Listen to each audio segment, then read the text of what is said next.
chạy ta văng mấy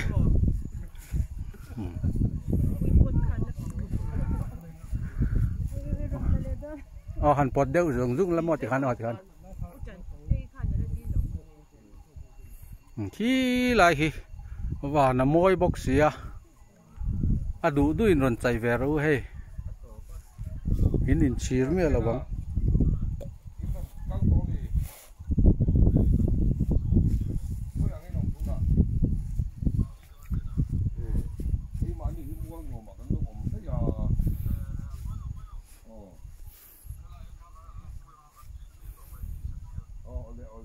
mua lúa mà lẹ khát chạy thế này những con chạy sau cái ngã đủ chuan và chùm cá ra bó chạy lụ thầy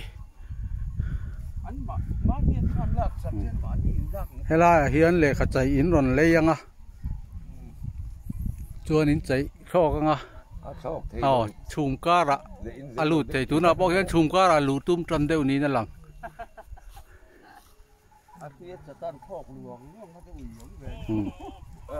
Sao phui?